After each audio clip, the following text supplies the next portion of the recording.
جنات کا محل۔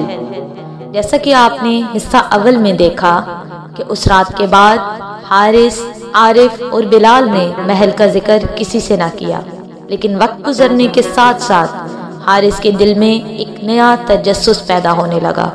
وہ سوچتا، جن نے کہا تھا کہ یہ اس کی قید ہے، تو اس قید کا راز کیا ہے؟ کیا وہ کبھی آزاد ہو سکتا ہے؟ اور اگر ہو گیا تو کیا ہوگا؟ ایک رات حارث نے عارف اور بلال کو پھر اکٹھا کیا۔ ہم نے وعدہ کیا تھا، لیکن وہ محل اپنے اندر ایک بڑا راز چھپائے ہے۔ میں چاہتا ہوں کہ ہم واپس جا کر جانیں۔ بلال نے گھبرا کر کہا، تم پاگل ہو گئے ہو؟ پچھلی بار جان بچی تھی، اس بار شاید نہ بچے۔ عارف خاموش رہا۔ اس کی آنکھوں میں ڈر تو تھا، مگر دل کی گہرائی میں وہ بھی جواب چاہتا تھا۔ آخرکار تینوں نے فیصلہ کیا کہ وہ دوبارہ محل جائیں گے۔ وہ رات پہلے سے زیادہ خوفناک تھی۔ بادل چھائے تھے، چاند نظر نہیں آ رہا تھا۔ جنگل کے درخت جیسے کسی رازدار کی طرح جھکے ہوئے تھے۔ راستے میں عجیب آوازیں سنائی دے رہی تھی، کبھی بچے کے رونے کی، کبھی عورت کے ہنسنے کی۔ بلال نے کپکپاتے لہجے میں کہا، یہ آوازیں پچھلی بار نہیں تھی، یہ سب ہمیں روکنے کے لیے ہیں۔ حارث نے مضبوط لہجے میں جواب دیا، جو بھی ہے آج ہم سچائی تک پہنچیں گے۔ جب وہ محل کے قریب پہنچے تو حیران رہ گئے۔ پچھلی بار محل بوسیدہ اور ٹوٹ پھوٹ کا شکار تھا، اب وہ محل پہلے سے زیادہ زندہ اور جگمگاتا نظر آ رہا تھا۔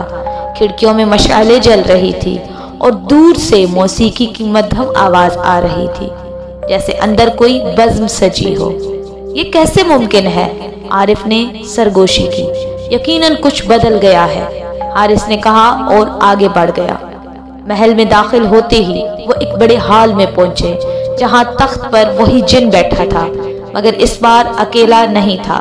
اس کے ارد گرد کئی اور جنات موجود تھے، کوئی لمبے کانوں والے، کوئی پر سے بنے ہوئے، کوئی دھوئیں جیسے۔ جس نے گرجدار آواز میں کہا، تم وعدہ توڑ کر دوبارہ لوٹے ہو، اب تمہیں قید کے راز جاننے ہوں گے۔ حارث نے ہمت کر کے کہا، ہم جاننا چاہتے ہیں کہ یہ محل اصل میں کیا ہے۔ جن نے ہاتھ بلند کیا اور دیواریں خود بخود شفاف ہو گئی۔ ان کے پیچھے ایک اور دنیا نظر آئی، ایک قید خانہ جہاں سینکڑوں جنات زنجیروں میں جکڑے ہوئے تھے۔ یہ وہ جنات ہیں جو ظلم اور گناہ کی راہ پر چلے۔ بادشاہ کی روح نے انہیں یہاں باندھ دیا۔ میں ان کا نگہبان ہوں۔ اگر تم انسانوں نے مداخلت کی تو یہ قید ٹوٹ سکتی ہے اور پھر تمہاری دنیا جہنم بن جائے گی۔ بلال نے کانپتے ہوئے کہا، ہم کچھ نہیں چاہتے، ہمیں جانے دو۔ جن نے دھاڑ کر کہا، اب واپسی آسان نہیں، تم نے دروازہ کھٹکھٹایا ہے، اب تمہیں آزمائش قبول کرنی ہوگی۔ جن نے ان کے سامنے ایک پرانا صندوق رکھا۔ اس میں 3 کتب ہیں، ایک نجات کی ہے، ایک تباہی کی ہے اور ایک ابدی غلامی کی۔ فیصلہ تمہارے ہاتھ میں ہے۔ حارث نے کانپتے ہاتھوں سے صندوق کھولا۔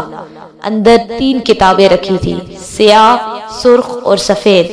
عارف نے کہا، سفید روشنی کی علامت ہے، یہی صحیح ہوگی۔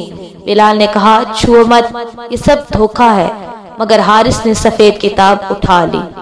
کتاب کھلتے ہی محل لرزنے لگا۔ کتاب کے اوراق خود بخود پلٹنے لگے۔ اچانک ایک زوردار چیخ گونجی اور دیوار پر بندھا ایک سیاہ سایہ آزاد ہو گیا۔ جن چیخا، بے وقوف انسانوں، تم نے بادشاہ کی روح کو آزاد کر دیا ہے۔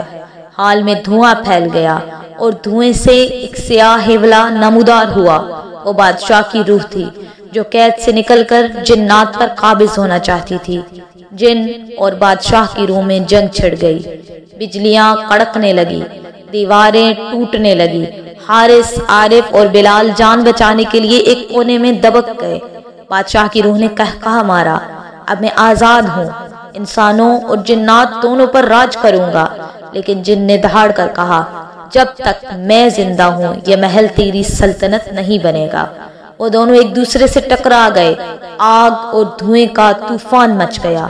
اسی ہنگامے میں حارث نے کتاب کو دوبارہ بند کر کے صندوق میں رکھ دیا۔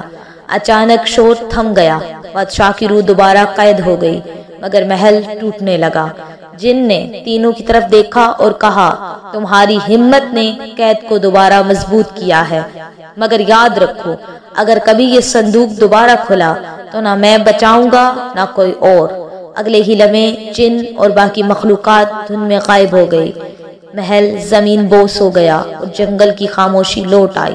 تینوں دوست دوڑتے ہوئے گاؤں پہنچے اور اس بار وہ جانتے تھے کہ یہ راز ان کے سینے میں ہی دفن رہنا چاہیے، لیکن ان کے دل میں ایک خوف ہمیشہ کے لیے جگہ بنا چکا تھا کہ اگر کبھی کسی نے وہ صندوق دوبارہ کھول دیا تو دنیا تباہ ہو جائے گی۔